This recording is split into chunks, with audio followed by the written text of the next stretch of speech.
Halo semuanya. Halo semuanya, selamat sore, selamat hari Minggu. Ketemu lagi dengan saya, Dr. Ajeng Indriastari, spesialis anak dari kelas Gudang Ilmu. Halo, Mama Arisa, apa kabar? Halo Dr. Dian. Hari ini kita bakalan ngebahas tentang Japanese encephalitis. Wah, sejak dipublish jadwal imunisasi 2020, udah banyak nih mama-mama yang DM atau mama-mama yang WA. Dok, sebetulnya imunisasi Japanese encephalitis itu apa sih? Penting nggak? Harus nggak dok? Nah, kalau anak saya belum, masih boleh nggak sih dok ngejar imunisasi? Dok, kan waktu di 2017 nggak wajib. Kenapa sekarang wajib dok? Nah, daripada kita bingung, kita pusing, sambil liburan menyambut tahun baru ini, kita bakal ngobrolin ini nih sama dokter Dian Pratamastuti. Halo Selamat dokter sore. Dian, Selamat sore, gimana? Dokter Ajeng. Aku di Surabaya udah kembali, Jeng. Baik kabar. Heeh. Oke, gimana Saya sehat? kemarin, iya Natal kemarin pulang kampung. Biasalah orang tua kan adalah yang utama ya. Jadi Betul sekali. yang Muslim mudik, ya kalau Natal kita yang Nasrani mudik juga lah ya. Walaupun protokolnya memang ketat sekali, tes swab rapid antigen bolak-balik tiap 3 hari udah expired, cek lagi. Pulang kemarin cek lagi. Ya, enggak apa-apa lah demi perlindungan keamanan toh ini. Saya sekarang di Ya, Surabaya ini. oke, dokter Dian kita ucapkan dulu selamat Hari Raya Mm-mm. Natal buat Oh mama-mama iya, yang merayakannya ya, siap. mama-mama. Selamat Natal dan selamat menyambut tahun baru ya buat semuanya. Semoga kita tetap dalam perlindungan Tuhan, selalu dalam damai sukacita ya. Eh, Iya dok. Nah, saya kan kemarin nih dok ngebahas tentang Japanese encephalitis. yes. Posting nih poster. Judulnya ngeri banget ya dok ya. Heeh. Japanese encephalitis, radang otak karena nyamuk. Nah, loh, Heeh. mama-mama banyak yang nanya nih, sebetulnya Japanese encephalitis itu apa dok? Nyamuknya nyamuk apa dok? Ada di mana dok? Waduh, kalau DBD kan orang udah sering dengar. Tapi kalau ini nyamuknya, terus ada videonya nih, kemarin saya posting, nama nyamuknya kan Culex loh. Kok Culex Culex. gitu ya? Mama-mama Heeh. taunya kan Aidepti. Nah, apa sih dok sebetulnya Japanese encephalitis ini? Soalnya banyak yang nanya nih, pertanyaan masuk tuh. Iya, ya. Apa itu Japanese encephalitis? Ini banyak pertanyaan yang masuk adalah infeksi atau gangguan pada susunan saraf pusat, terutama otak. Otak itu mengalami radang. Orang bilangnya encephalitis itu adalah radang otak. Jadi otak itu punya pembungkus, namanya selaput pembungkus otak, orang bilang meningen atau meningen, selaput pembungkus otak. Ini yang diserang bukan selaputnya, otaknya langsung.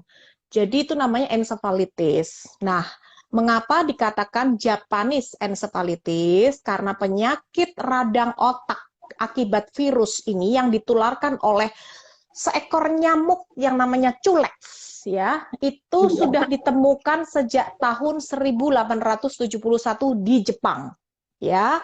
Tetapi ternyata penyakit ini meluas di kawasan Asia, yaitu Asia Timur seperti Korea, Jepang ya, itu sudah terkena ya. Asia Tenggara termasuk negara kita merupakan negara endemis penyakit Japanese encephalitis. Nah, sudah terdata 14 provinsi di Indonesia yang anak-anaknya banyak menderita penyakit ini. Yang lagi rame ya Dokter Ajeng waktu itu tahun 2004 ya dok ya, di Bali Iya, yang 216 anak Bali menderita penyakit ini. Ya, ini jadi Japanese encephalitis adalah radang otak, gangguan susunan saraf pusat yang disebabkan oleh virus. Virus itu didapat dari gigitan nyamuk culex ya. Jadi nyamuk tuh ada nyamuk demam berdarahnya. Ini nyamuk Anopheles penyebab malaria. Ini nyamuk culex. Nyamuk ini ada di tempat-tempat yang ada genangan airnya. Contoh di daerah persawahan, daerah selokan rumah ya. Selokan itu kan ada yang genangan-genangan air ya. Nah, Mm-mm. dan daerah yang ada perairan, irigasi.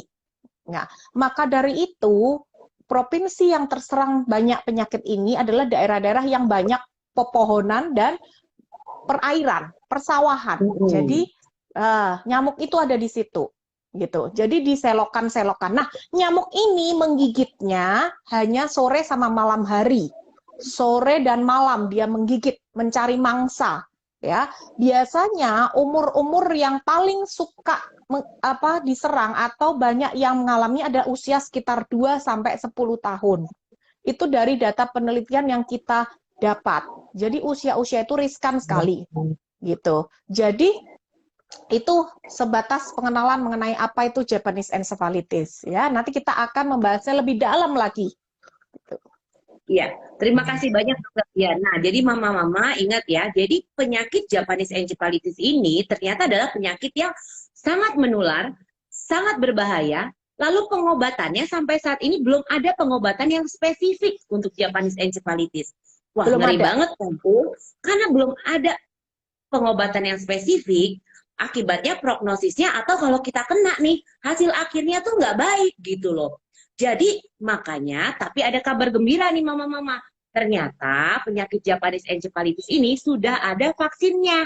Nah ini dia. Makanya di jadwal IDAI waktu tahun 2017, kenapa warnanya masih pink? Karena hanya diperuntukkan untuk daerah endemis. Tapi kalau mama-mama browsing ya dok, peta yang terbaru ya dok dari CDC tahun 2019, semua area di Indonesia warnanya hampir merah. Jadi Merah ada semuanya. pertanyaan dok, Ya, di Surabaya ada nggak dok? Di Jakarta ada nggak dok? Di Bekasi ada nggak dok? Jawabannya sekarang adalah ada. ada. Ya. Makanya sekarang di jadwal itu diberikan sedini mungkin. Umur 9 bulan sudah dimasukkan di rekomendasi imunisasi IDAI 2020. Nah Benar, dok, benar tadi sekali. ngomongin tadi kan dokter bilang infeksinya ke otak nih dok. Ternyata hasil orang yang kena infeksi itu ngeri banget loh dok. Ternyata Banget. dari 100 orang yang kena infeksi, hampir sebagian besar itu bisa jadi encephalitis, dok. Gejalanya ke otak. Nah, jadi kalau kita digigit nyamuk itu, dia memang benar-benar jahat gitu ya. Karena ternyata kasusnya itu setahun itu bisa 60.000 kasus. Ya. Dan 15.000 itu mengakibatkan kematian. Bahkan dibilangnya gini, prognosisnya, jadi dari 1.000 orang, 1 sampai 20 pasti terkena radang otak gara-gara gigitan si nyamuk kuleks ini. Dan 20-30% yang kena radang otak itu sampai meninggal. 70-80% memang sembuh, tapi 50% punya kelainan berat dan 50% kelainan ringan. Termasuk nanti kecerdasannya terganggu, gangguan belajar. Nah, ini dok, ada pertanyaan masuk, saya tanyakan lagi ya. Dari Mama Bos Titin, bagaimana menyembuhkannya? Cara ngobatinnya? Pemeriksaannya gimana? Bisa di lab nggak dok? Bisa menyebabkan kematian nggak? Ya, jadi sampai detik ini tidak ada pengobatan antivirus untuk menyembuhkan Japanese encephalitis ini. Saya katakan belum ada pengobatannya. Jadi satu-satunya cara yaitu dengan mencegah. Jangan sampai anak-anak kena. Emangnya usia berapa dok bisa kena? Oh semua. Nggak cuma Semua usia. anak-anak loh. Semua sampai dewasa. Sehingga vaksin ini tidak hanya untuk anak-anak, tapi juga untuk orang dewasa. Gitu. Tetapi mengapa anak-anak dipentingkan? Karena mereka tidak memiliki kekebalan tubuh yang maksimal dan sekuat orang dewasa. Maka dari itu, pemberian imunisasi vaksin Japanese encephalitis diberikan 2 kali dengan jeda 1 tahun untuk mencegah penyakit Japanese encephalitis. Karena apa? Saya katakan lagi, tidak ada obatnya. Kalau kena penyakit ini, hanya hasilnya 1, sembuh sempurna, itu pun hanya 10-20%, tidak bisa banyak. Kebanyakan meninggal atau cacat, udah itu. Banyakan meninggal atau cacat. Cacatnya apa? Gangguan perilaku, gangguan bicara, semua terganggu, ya udah nggak normal lagi, gitu. Kenapa? Termasuk Karena yang gangguan diserang motorik otak. dan kelumpuhan ya dok ya? Betul, karena yang diserang otak. Virus ini suka banget otak. Tadi ada pertanyaan kenapa nggak ganggu organ yang lain? Oh nanti, pertama otak, setelah mereka anaknya itu mengalami kecacatan, lama-lama organ lain pun akan diserang dan mengalami kelemahan dan bahkan meninggal. Ya, itu bahayanya Japanese encephalitis. Banyak orang tidak mengetahui masalah ini. Makanya kemarin 2018 dilakukan vaksinasi serentak di Bali. Ya, karena 216 anak Bali mengalami masalah serius ya akibat penyakit ini. Maka dari itu untuk saat ini vaksinasi masih di daerah-daerah tersebut ya. Jadi ingat 14 provinsi di Indonesia sudah terkena virus ini gitu ya. Jadi semua sudah pasti ada kemungkinan bisa tertular. Bagaimana dok? Pengobatannya nggak ada nih dok. Bisa dicegah? Bisa. Caranya gimana? Yang pertama, setiap sore atau menjelang malam anak-anak sudah pakai baju lengan panjang karena nyamuk ini menyerangnya sore dan malam. Yang kedua, boleh menggunakan repellent ya, lotion anti nyamuk boleh. Kelambu pada saat tidur menggunakan kelambu ya, gitu. Yang berikutnya 3M, menguras, mencuci, menimbun. Apa kok menimbun? Ya, 3M kayak demam berdarah. Sama. Berikutnya, jaga kebersihan. Jangan ada genangan air di rumah.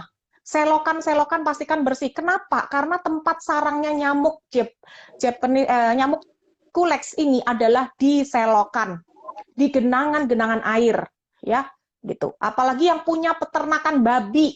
Nah, mengapa saya bilang harus hati-hati mereka yang punya peternakan babi, burung, kuda, anjing, kucing, karena mereka adalah hewan-hewan vektor, di mana tempat nyamuk kuleks ini menginfeksi, ya, melalui tubuh hewan dulu, setelah itu dia baru menggigit anak-anak, ya. Kenapa? Begitu. Ada tambahan Dokter Ajeng untuk Ya. ini? Jadi ini ada yang nanya juga nih, Mama Firly Saputra, penularannya lewat apa dok? Jadi penularannya lewat gigitan nyamuk.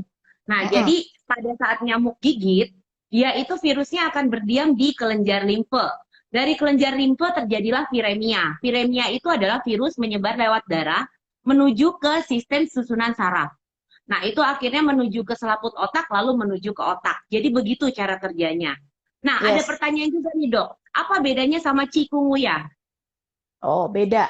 Beda gejala. Cikungunya itu dia lebih ringan ya gejalanya dibandingkan Japanese nyamuk kuleks ini gitu. Untuk gejalanya lebih ringan dan self-limiting disease, banyak yang membaik, banyak yang sembuh gitu. Nanti saya mengingatkan juga buat mama-mama, disimak ya benar-benar ya pembahasan kita. Kenapa sih harus disimak dok? Karena kita ada giveaway hadiah menarik untuk kuis. Dan jadi ada dua ya dok dari Mele Green, satu untuk kuis, satu lagi buat mama-mama yang sudah akan memberikan ringkasan, kita akan pilih ringkasan yang terbaik. Oke, dari hasil IGF ini. Oke, terus ada pertanyaan lagi dok. Ini sangat jarang ya dok penyakit ini karena nyamuk. Yang ramai demam dengue, kata Mama Anis Agustin. Wah, kata siapa, Mams? Banyak loh, tapi orang banyak tidak terdiagnosis. Tidak, ya. Jadi masalahnya gini, digigit nyamuknya sekarang, masa inkubasinya tuh bervariasi, bahkan ada yang 14 hari. Jadi 2 minggu kita nggak apa-apa tuh, tahu-tahu gejalanya nih, demam tinggi, langsung kejang, penurunan kesadaran. Nah, itu yang kita nggak suka dari penyakit Japanese encephalitis ini. Benar, gitu. Benar sekali. Ya, makanya tadi ada pertanyaan, apakah pencegahannya harus vaksin? Iya. Dan vaksinnya menurut jadwal IDAI dulu kan 12 bulan ya, Dokter Ajeng ya. Ya, betul. Menurut jadwal IDAI yang terbaru kita memberikan pada usia 9 bulan. Loh, kenapa lebih cepat dok sekarang pembeliannya? Ya, karena ternyata dari data yang kita dapat, anak-anak usia di bawah 12 bulan sudah banyak yang mulai terkena penyakit radang otak. Ya, sebenarnya encephalitis atau radang otak itu banyak sekali kasusnya yang kita temui. Tetapi benar kata Dokter Ajeng, untuk diagnosa pasti lebih dalam kita mencari tahu penyebabnya itu apa, itu belum banyak data. Ya dok, karena keterbatasan pemeriksaan ya dok ya. Iya. Terus banyak juga yang nanya dok nih, wah nyamuknya tuh kayak apa sih? Namanya cantik banget sih dok, soalnya nama panjangnya itu namanya nyamuk Culex tritani orthinicus. Waduh, panjang banget ya namanya ya. Tapi nyamuknya itu kayak gimana bentuknya. Jadi khasnya itu mama-mama jangan lupa ya, Dia itu kan nyamuk itu ada bagian kepala, dada, perut ya. Jadi dia punya sungut, sungutnya yang untuk menghisap darah itu panjang, melebihi panjang kepala. Nah, itu Ya, ciri-ciri nyamuknya gitu ya. Jadi ya. mama-mama kalau lihat-lihat tuh rumahnya pas lagi bersih-bersih, waduh, kira-kira ada nggak ya nyamuk yang modelnya begitu? Udah gitu, selain itu dia punya di dadanya ada bulu-bulu halus gitu. Udah gitu sayapnya ramping dan panjang. Udah gitu dia punya 3 pasang kaki gitu. Jadi itu Iya, ciri-ciri nyamuknya. Banyak yang tanya kan tadi ada pertanyaan masuk gimana dok ciri-ciri nyamuknya. Jadi untuk nyamuknya lebih namanya nyamuk kuleks. Kulex. Jadi untuk lebih jelasnya, monggo bisa lihat di Google Image ya, bisa lihat di Mbah Google itu nyamuk kulex gitu, penyebab Japanese encephalitis. Nanti keluar kok gambarnya jelas sekali dari situ ya, Mams ya. Tadi udah Ya, gini ya. Nah ada yang nanya nih Mama Yani Utami. Tadi ada beberapa juga yang nanya. Ada batasan umur nggak untuk vaksin ini? Tadi ada yang nanya. Kalau anaknya udah 5 tahun belum divaksin masih bisa ngejar nggak? Jadi ya masih bisa ya dokter bisa, Dian gimana dok? bisa. Ya, ini bisa diberikan usia 9 bulan sampai dewasa bahkan ya. Tetapi menurut rekomendasi kalau bisa sebelum usia 15 tahun sebaiknya sudah mendapatkan vaksinasi ini. Menurut rekomendasi Ikatan Dokter Anak Indonesia sebelum usia 15 tahun. Boleh. Dan tidak ada kata terlambat ya. Wah, saya belum pernah anak saya dapat dok vaksin ini. Ya, ayo, ayo, silakan. Ada efek samping nggak setelah vaksinasi ini? Banyak sekali pertanyaan yang masuk. Adakah efek samping dari imunisasi Japan encephalitis? Jadi, efek Oke. samping yang biasa terjadi adalah demam ringan, nyeri di sekitar suntikan, ya. Bisa juga gejala-gejala kemerahan di sekitar suntikan, ya. Rata-rata sih seperti itu. Tetapi beberapa anak-anak yang saya vaksin, saya tanyakan kepada orang tuanya, Bu, kemarin waktu vaksin Japanese encephalitis ada gejala apa, Bu? Enggak ada apa-apa, Dok. Baik-baik saja anak saya, gitu. Jadi memang semua tergantung tiap-tiap anak berbeda. Ada yang tidak mengalami efek kejadian ikutan pasca imunisasi, tidak ada. Ada yang mengalami demam-demam ringan, itu pun demamnya paling 1 hari gitu aja. Cukup beri obat penurun panas aja, dia akan baik-baik sendiri. Ya, Tidak ada. menambahkan juga untuk kejadian ikutan pasca imunisasi untuk Japanese encephalitis, selain demam, bengkak, dan merah pada lokasi penyuntikan, ada beberapa anak yang jadi rewel, lalu juga Rewel. ada beberapa yang nafsu makannya berkurang, tapi itu berbeda pada masing-masing anak. Ada yang nanya Yes. nih, mahal nggak dok vaksinnya? Terus diberikan berapa kali kalau di umur di bawah 5 tahun gitu? Tadi diberikannya 2 kali ya, mama-mama ya, sebaiknya ya.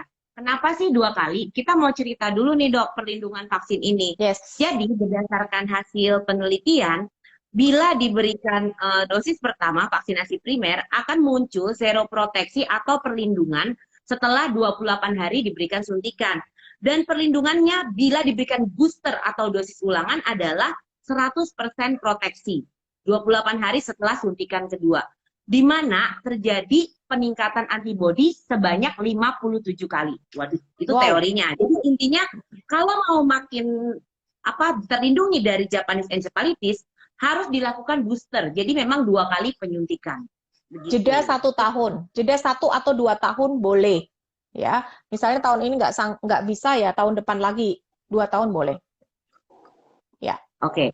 Nah, ini ada lagi, Dok. Tadi kan mamanya nanya nih, Dok, tadi kan dokter ngomongin di Bali kasusnya. Oke, waktu tahun 2017, makanya warnanya di buku rekomendasi IDAI 2017, warnanya pink, daerah endemis, Bali, NTT. Tapi sekarang kan 14 provinsi nih. Nah, ada yang nanya, Jakarta gimana? Masuk nggak? Ada, Jakarta masuk. DKI, masuk. Banten, Jawa Barat, Jawa Jawa Timur, Barat, itu ya. masuk. Jadi mama-mama kalau mau lihat bisa browsing ya di Google, nanti ada namanya peta distribusi Japanese encephalitis di Di Indonesia. Nanti Indonesia. akan keluar petanya itu yang ngeluarin CDC. Jadi Center Disease Center dari Amerika tahun 2019 itu petanya Indonesia hampir merah semuanya. Merah semua. Jadi sekarang kita jangan hanya memikirkan virus COVID saja. Hati-hati, encephalitis mengancam ya dari nyamuk culek karena inilah musimnya, di musim penghujan. Ya, nyamuk ini keluar di musim sekarang. Nanti kalau April ke sana, bulan April ke atas sudah jarang mereka keluar. Ini keluarnya di musim hujan inilah, waspadalah. tolong malam, sore kalau anak-anak tidur pakai baju panjang ya. Seperti tadi saya sudah sarankan, dijelaskan di depan. Dok, dari tadi kita membahas tentang Japanese encephalitis, ini ada yang menanyakan gejalanya gimana? Oke, gejalanya tadi sudah kita bilang, jadi selama masa inkubasi itu memang benar-benar bisa tanpa gejala. Lalu bila setelah masa inkubasi itu bervariasi, bisa sampai 14 hari, gejalanya biasanya demam, demam tinggi sampai menyebabkan kejang, lalu Ya, setelah itu penurunan kesadaran. Nah, yes. pada saat penurunan kesadaran ini, prognosis atau komplikasinya yang kita tidak suka, karena bisa terjadi defisit atau kelainan neurologis atau kelainan saraf otak. Jadi anaknya ada yang bisa lumpuh, oke bangun, tapi cerdasnya berkurang. Nanti ada Ya, gangguan belajar di sekolah. Nah ini yang kita paling nggak suka dari ya, CJE ini. ya. Jadi gejala itu muncul setelah 15 hari, 14 hari digigit ya. Nyamuknya gigit dulu, kurang lebih 14 timbulnya gejala muncul kurang lebih 5 sampai 14 hari kemudian ya. Demamnya tinggi sekali. Bahkan gejalanya seperti orang flu berat, mual, muntah-muntah anaknya ya. Pusing, bawaannya ngantuk, tiduran terus. Kenapa? Hati-hati karena virus ini udah mulai naik ke otak. Ya, akan terjadi peningkatan tekanan di otak. Gejalanya apa? Mual, muntah, panasnya tinggi. Tidak lama lagi, beberapa hari kemudian dikejang, kejang. Nah ini, kalau udah kejang nih, udah nih, susah. Ya, nah itu gejalanya flu-like syndrome, tapi lebih parah lah ya. Itu gejala-gejalanya Japanese encephalitis. Nah ini ada yang nanya lagi dok nih. Bos Titin, kenapa sih yang diserang otak nggak yang lain? Terus ada mama nenek. Kenapa sih manusia itu dead end host untuk JE? Maksudnya dead end host tuh gimana? Jadi si nyamuk itu hanya vektor Ya, pembawa virus. Maksudnya dead end host itu adalah, jadi nyamuk itu adalah si vektor yang membawa penyebaran virus. Pada saat dia menggigit kita, nah virus itu kan masuk bersembunyi di kelenjar limfe. Dari kelenjar limfe terjadilah viremia. Dia menyebar melalui darah, pergilah dia ke selaput otak lalu ke otak. Makanya disebut kita adalah host. Jadi host itu adalah rumahnya si virus, rumah penyakit di mana gejalanya tumbuhnya di kita, di manusia gitu. benar-benar. Ya. Oke, ya. Ah, ada pertanyaan apa bisa sembuh? Tadi sudah dijawab ya. Susah ya. Kalau udah kena encephalitis, Japanese encephalitis, kalau nggak meninggal ya cacat, udah itu aja. Susah. Soalnya pengobatannya belum ada sampai detik ini ya. Firly Saputra dinamakan JE karena awalnya dari Jepang ya dok, benar. Penemunya juga Iya, orang betul. Jepang ya. Ya, makanya dari negara-negara luar itu yang akan berwisata atau traveling ke daerah Asia, mereka semua sebenarnya sudah merutinkan vaksin ini di negara maju. Ya, mereka semua negara-negaranya udah merutinkan, terutama mereka mau traveling ke negara kita, mereka semua pasti sudah vaksin Japanese encephalitis. Karena mereka tahu negara kita negara merah terhadap Japanese encephalitis gitu. Ya, dan vaksin Japanese encephalitis sendiri adalah salah satu vaksin yang direkomendasikan WHO untuk endemis termasuk daerah Asia. Karena yang beresiko terkena Japanese encephalitis adalah 3 miliar penduduk Asia. Wow, banyak banget ya. Dan 700 juta diantaranya adalah anak-anak di bawah 15 tahun. Dokter, ada cerita nih dari Mama Yesi. Sore dokter, saya Yesi, mamanya Re. Anak saya terkena encephalitis umur 6 bulan. Sampai sekarang usia 5 tahun 2 bulan masih berjuang dengan terapi okupasi dan terapi bicara. Mama tetap semangat berjuang ya Mah Semangat ya. ya, Jadi semangat ya memang Maya. ya itu ada kelainan neurologis yang ada, tapi Mama jangan putus asa, tetap semangat. Kita stimulasi, kita berikan yang terbaik untuk mencapai tumbuh kembang Ya, optimal adik Ray. benar. Ya. Betul, betul. Ya. Nah, ini ada lagi dok. Kalau belum bisa ngomong, usia 18 bulan boleh vaksin JE nggak? Apa bedanya Boleh. dengan malaria atau DBD? Kalau malaria sama DBD itu kan penyebabnya beda ya. Yang Beda. malaria nyamuk Anopheles, DBD kan demam Aedes dengue aegypti. nyamuknya Aedes aegypti dan gejalanya juga berbeda. Kalau ini memang Betul. benar-benar ke otak ya. Ya, Terus ya. tadi bisa nggak dok kalau belum bisa ngomong? Bisa, boleh ya.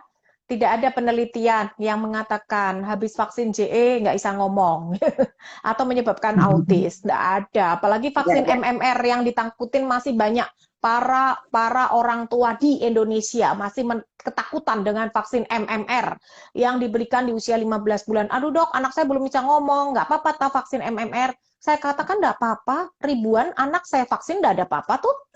Kalau ada masalah, kenapa IDAI menyarankan? Kalau IDAI, Ikatan Dokter Anak Indonesia, jadwalnya udah terpampang jelas, itu artinya aman.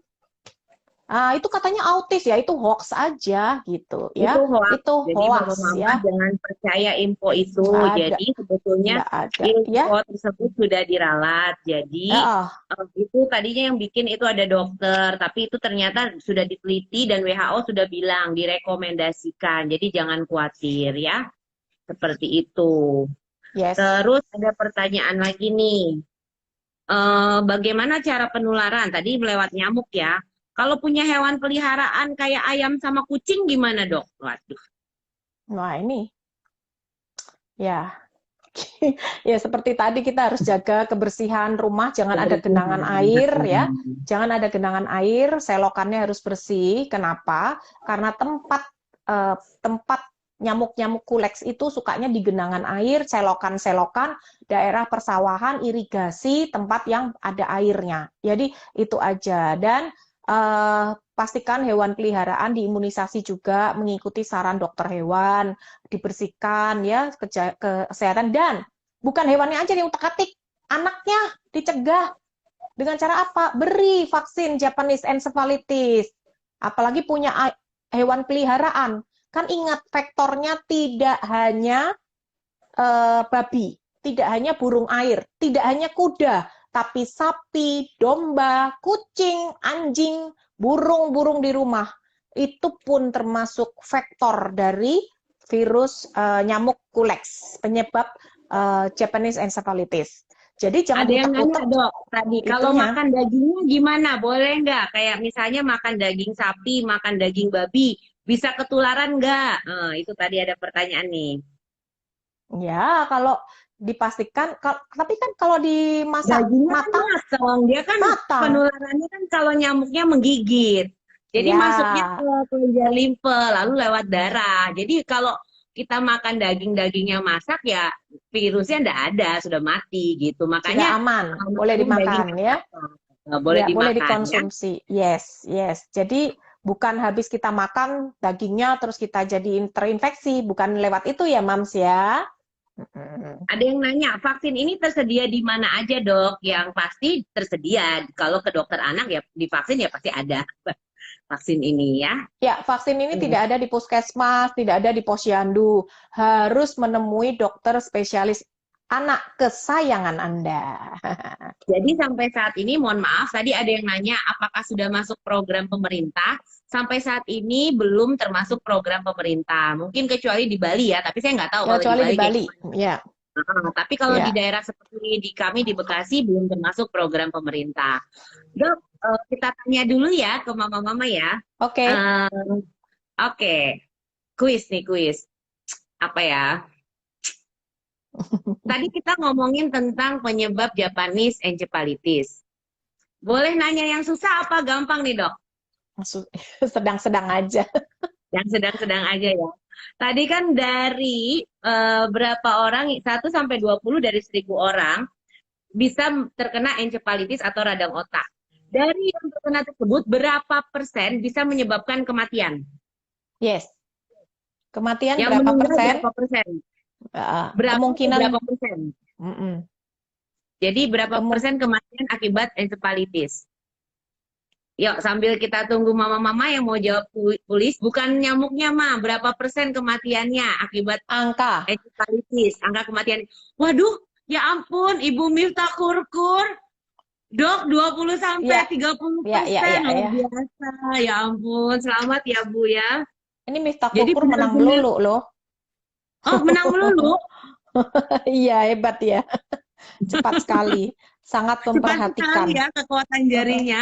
Jangan Iya. khawatir ya, Mbak. Masih ada satu lagi. Yang satu lagi kita bikin ringkasan aja ya, Dok ya. Ya, buat ringkasan Nanti, tentang ini, jadi nanti para moms yang belum terlambat masuk untuk mendengarkan ulasan diskusi kita hari ini, masih bisa membaca dari ringkasan ibu yang bagus ya, yang bisa dibuat bagus. Oke. nanti jangan lupa untuk ringkasannya di tag untuk kelas Gudang Ilmu, Dian Pratama MD, Dok Ajeng, dan Mele Green ya. Jangan lupa. Ya, ya. Oke. Nah, ini Selanjutnya Dok. ada pertanyaan lagi ya, masuk ya, Iya. Dok. Kalau Japanese encephalitis ada vaksinnya. Kenapa malaria tidak ada vaksinnya? Karena malaria Iya. cukup bahaya. Ya sampai saat ini Karena belum ada ya vaksinnya ya, ya, Maya kalau untuk malaria. belum Nah, ini ada. Kak, Karena kalau rata-rata mau di Indonesia kasus malaria bisa disembuhkan ya. Bisa rata-rata angka kematiannya lebih kecil daripada Japanese. Kenapa sih vaksin itu dibuat? Ini untuk mencegah kematian dan komplikasi penyakit berbahaya. Ya, kenapa malaria enggak? Karena rata-rata malaria itu yang tersiana menyebabkan cerebral malaria itu sekarang Indonesia masih bisa ya mengatasi gitu, asal tidak terlambat penanganannya gitu. Ya, dan hanya daerah tertentu saja yang ada gitu. iya. Nah, ini ada lagi pertanyaan dari Mama Rahma. Kalau rumah kita semprot pakai semprotan nyamuk, boleh nggak dok kalau ada baby? Ya sebaiknya jangan ada baby Ya, disemprot-semprotan nyamuk ya Mas. Sebaiknya disemprot dulu, dibiarkan selama 1 jam, baru boleh masuk. ya, Jangan betul. langsung. Jangan babynya ada disemprot-semprot. Waduh, Iya, kasihan babynya. Nanti gangguan pernafasan ya. Ini ada Nah, pertanyaan dari Florentina Evifani. Misalnya iya, kami tidak tinggal di daerah endemis, apa tetap harus vaksin ya dok? Oh ya tetap ya, karena daerah endemis di Indonesia hampir semuanya sudah merah ya. Indonesia ini adalah negara endemis Japanese encephalitis ya. Banyak orang luar takut ke sini, maka dari itu kalau ke sini mereka semua udah vaksin dulu dilengkapi karena tahu negara kita Asia Tenggara ini Indonesia masuk negara endemis. Di daerah manapun sudah terkena ya, sudah ada kasus-kasusnya. Dan ini sih kita temukan 14 provinsi sudah melaporkan ya kejadian-kejadian dari Japanese encephalitis ya. Jadi mau di daerah manapun ya sebaiknya disuntik, divaksin untuk mencegah. iya. Karena ingat, penyakit ini tidak ada obatnya, hanya bisa dicegah dengan vaksinasi dan perilaku hidup sehat dan mencegah gigitan nyamuk. Nah, ini Mama Yarni nanya, minta tips dong dok untuk aman vaksin ke rumah sakit di masa pandemi. Oh, ini bolak-balik sering kita bahas ya. Iya. Ya, jadi kalau imunisasi di masa pandemi, kita pastikan tahu rumah sakitnya itu menetapkan protokol kesehatan yang baik, yang benar. Betul. Rumah sakit tersebut memisahkan antara anak yang sakit dan anak yang sehat.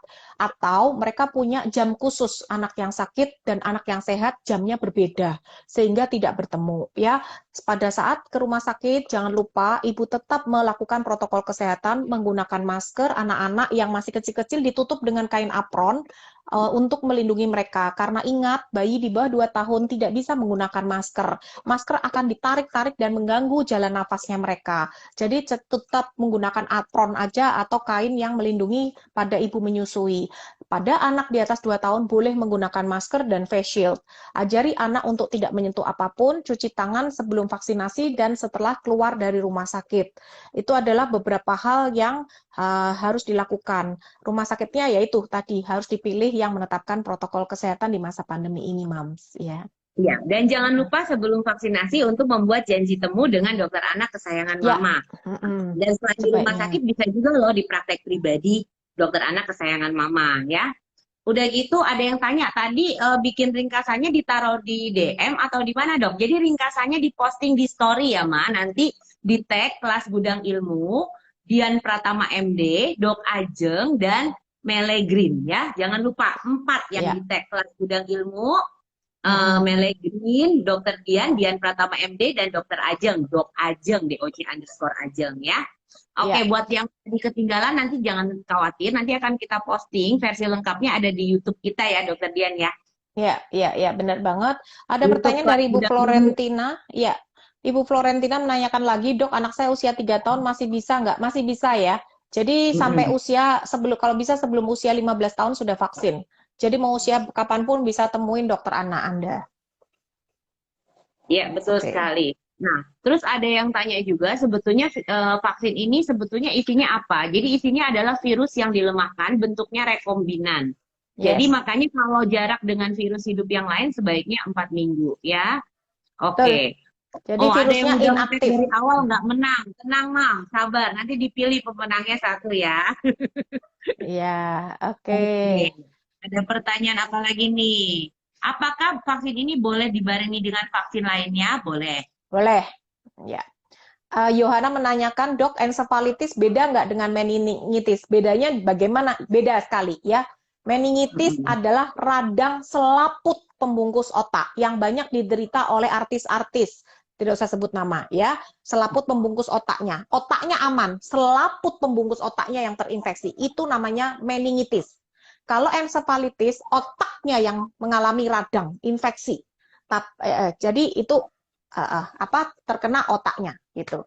Jadi beda ya, beda lokasi aja gitu. Di susunan saraf pusat yang terkena beda lokasi. Terus ada Rahma, Ibu Rahma, dok, apabila sudah imunisasi JE, apakah sudah tidak pasti nggak bakalan terkena JE? Ya, jadi jawabannya eh, tidak terkena, tidak mungkin, pasti bisa terkena, tapi vaksinasi itu melindungi si kecil dari komplikasi yang berbahaya dan kematian, mencegah cacat ya. Jadi saya kan tadi udah bilang, apakah bisa sembuh? Bisa ya, tapi hanya sebagian kecil. Nah, mereka yang bisa sembuh adalah mereka-mereka yang sudah imunisasi atau memang merupakan seseorang yang memiliki daya tahan tubuh yang sangat-sangat bagus. Ya, betul sekali. Nah, ada kasus nih dok, tadi mama ini nanya, kalau anaknya disuntik dosis pertama masuk, pas booster dosis kedua, anaknya lompat, cuma masuk separoh. Itu gimana tuh dok? Itu dipastikan dulu benar tah kurang nggak? Jadi Biasanya maksudnya makanya itu teknik ya. Jadi saat teknik ya, imunisasi, untuk anak yang benar. lebih besar, dikasih pengertian dulu, kita mau suntik nih. Kadang-kadang bisa pakai reward ya dok ya. Wah kalau nggak nangis nanti dibeliin mainan. Boleh lah diraih dikit. Terus nanti kalau Ya, memang itu anaknya dipeluk gitu dengan kasih sayang. Terus sambil ya, kita suntik dibecandain dulu. Jadi pas dia lagi nggak sadar, baru deh cus ya. disuntik. Ya itu memang trik yang saya lakukan juga. Jadi kalau bisa perhatiannya kita alihkan dengan permainan, mungkin kita ajak ngobrol dulu. Karena bila kita menyuntikkan anak dengan imunisasi, kalau dia tegang, ototnya kaku. Kalau dia ketakutan, ototnya kaku. Kalau disuntik otot kaku tersebut, maka akan menyebabkan memar ya, bengkak, bahkan kesakitan yang amat sangat. Kerasa banget. Beda dengan anak yang bila Relax. dialihkan perhatiannya rileks, dia santai ya, kita suntik, mereka disuntik tidak akan terasa sakit. Kenapa? Karena ototnya lemes ya, Iya, jadi lemas kalau ya otot itu. itu kan kalau renggang itu dia begini. Jadi pas masuk tuh bahkan jarumnya itu nggak akan ada berdarah, Mams. Tapi Ya, kalau dia tegang, dia kan kaku begini, dia akan kontraksi. Nah, itu akan bisa bisa berdarah, terus bisa bengkak gitu, bisa nyeri gitu tekniknya. benar, Ada benar, yang benar. nanya lagi nih, Dok. Disuntiknya di tangan apa di mana, Dok? Tergantung Bil- usia ya, Mam ya. Ya, tergantung usia.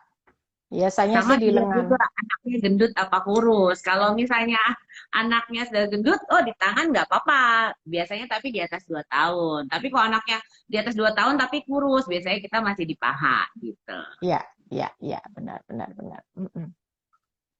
Nah, ini ada yang nanya, kalau anak saya usia 5 bulan belum DPT 3, kalau besok usia 6 bulan digabung dengan vaksin influenza bisa nggak? Oh, nggak ada hubungannya.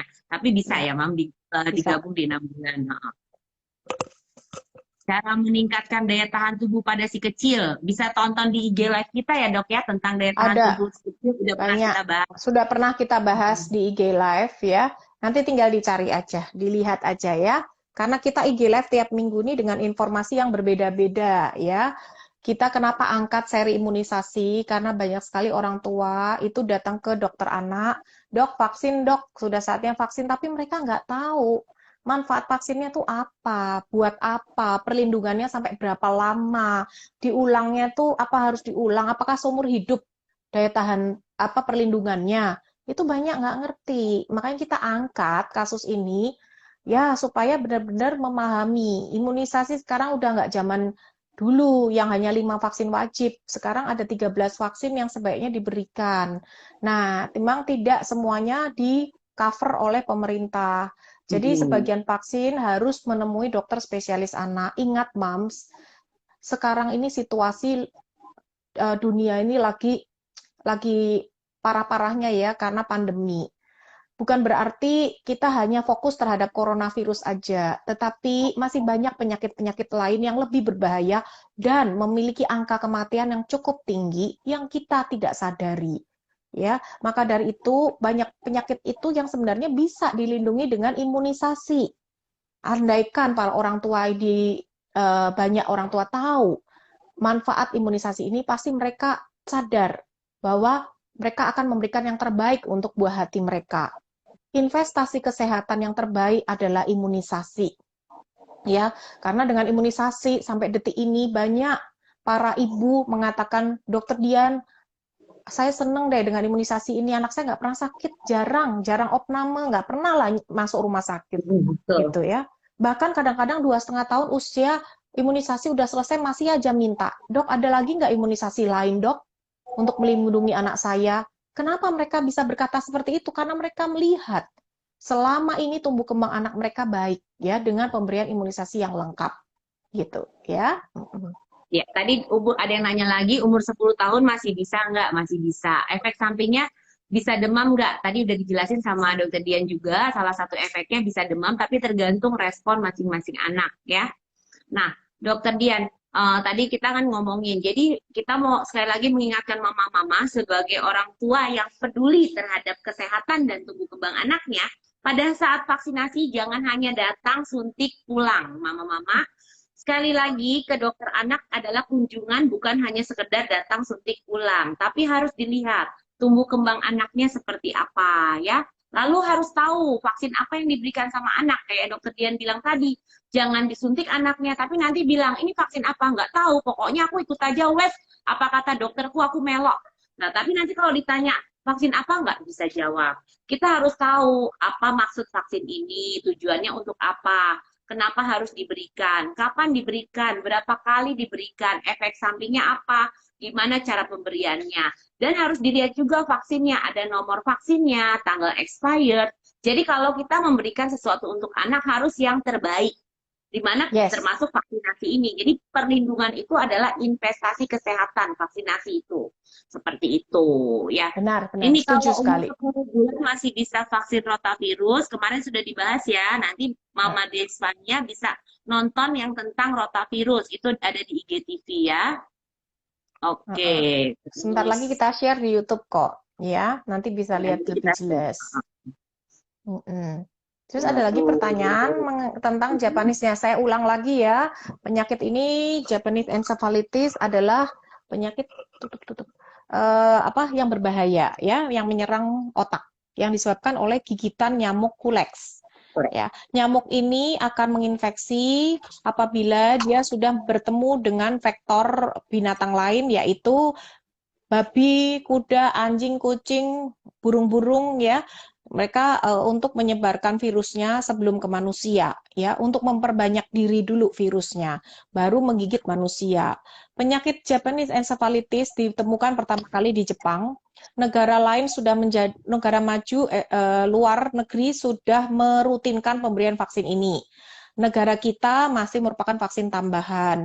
Sebaiknya diberikan, mengapa? Karena Indonesia masuk daerah negara endemis, daerah merah ya, di distribusi penyakit Japanese encephalitis ini. Segera temui dokter kesayangan Anda untuk mendapatkan pemberian vaksin Japanese encephalitis ini ya. Nah, ini ada yang tanya, kalau vaksin influenza terlambat 2 bulan, terakhir vaksin Oktober 2019, rencana Apa-apa. divaksin lagi Januari 2021, apakah boleh dilakukan di bidan? Biasanya kalau untuk vaksinasi yang di puskesmas, posyandu itu hanya vaksinasi wajib. Di luar itu biasanya di dokter spesialis anak ya, Mams.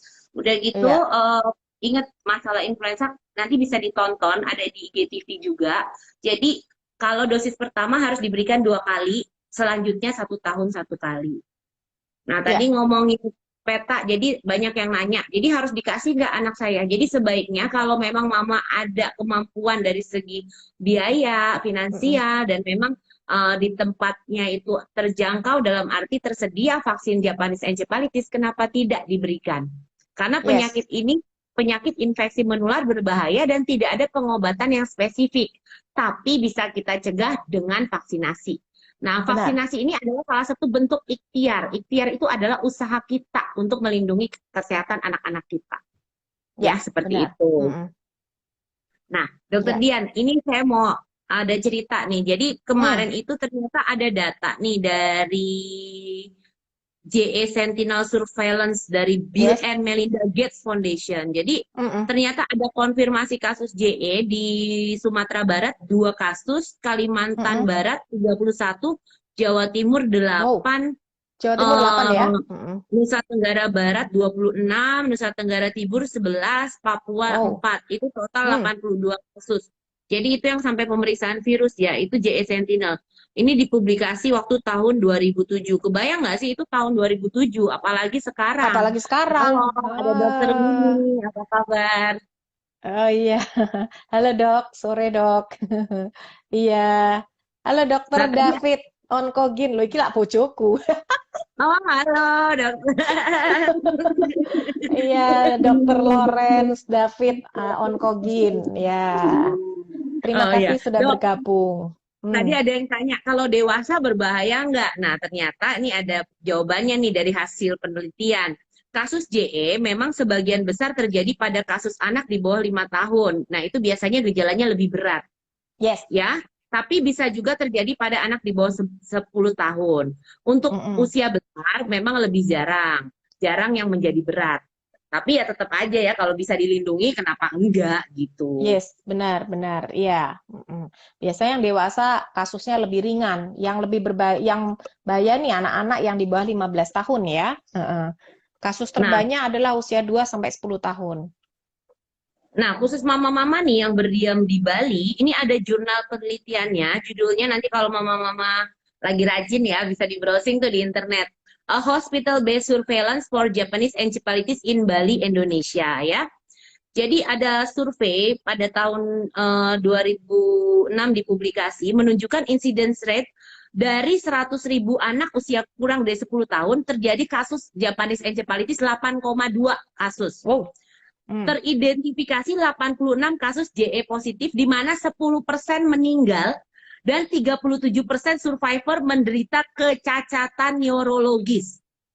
JE Tuh. di Bali menyebar sepanjang tahun. 70% terjadi di musim hujan. Nah, ini tadi yang mama-mama Yes. tanya nih. Musim hujan nih. Jadi harus hati-hati ya masalah musim hujan ini. Jadi kita harus melindungi anak-anak kita. Tadi ngomongin kalau habis sakit sembuhnya gimana? Tadi memang 20-30% meninggal, 70-80% sembuh. Tapi 50% sembuh dengan kelainan berat. Kelainan beratnya itu seperti apa? Kelainan motorik 30%, 20% dengan kejang. Nah, jadi ada gejala sisa bisa kejang ya. Terus 20% keterbatasan kognitif dan gangguan bicara. Kognitif itu maksudnya kecerdasan. Jadi yang tadinya anaknya, wah dulu sebelum kena kok dia pintar, ini kok agak berkurang. Nah, itu hati-hati. Dan 50% yang tanpa kelainan atau kelainan ringannya bisa berupa apa? Gangguan belajar, termasuk gangguan perilaku juga. Jadi Ya. jangan-jangan kalau anak kita kok dia kayak agak diem atau dia terlalu hiperaktif Atau apa gangguan ya, perilaku. Nah, suka itu bisa jadi marah. sampingnya gitu. Ya, jadi Benar. kalau memang kita punya kesempatan untuk melindungi dengan imunisasi, jangan dilewatkan kesempatan itu. Ya, karena belum ada obatnya ya. Penyakit ini belum ada obatnya. Itu. Oke, terima kasih banyak Dokter Dian. Nggak berasa nih, waktunya sudah Ya, hampir habis, sudah mau berakhir. yuk, Nah, buat ya. mama-mama kita mengingatkan kembali, tadi selamat ya untuk Ibu Miftah Kurkur yang sekali lagi sudah menang untuk menjawab kuis ya. Memang cepat sekali ya. Dan untuk Mm-mm. satu pemenang lagi, kita tunggu ringkasannya. Kita akan pilih satu ringkasan. Jangan lupa posting di story mama, lalu di tag kelas Gudang Ilmu, Dian Pratama MD, Dok Ajeng, dan Melegrin ya. Yes, Oke, apa pesan terakhir nih Dokter Dian sebelum kita tutup acara ini? Sama ini kan IG live kita di akhir tahun ini ya Dokter Dian ya. ya, Nanti kita ketemu ya. lagi di tahun baru 2021. Ya, dengan topik-topik yang lebih menarik sudah kami persiapkan, baik untuk webinar kelasnya maupun untuk IG Live berikutnya. Ya, yang Iya, jelas tujuan kami melakukan seperti ini adalah untuk edukasi, kita saling berbagi ya tentang kesehatan anak, karena kita tahu kesehatan anak ini sangat luas sekali. Ya, dari situ kita berharap generasi Indonesia menjadi generasi yang unggul, sehat, tangguh, dan ceria. Ya.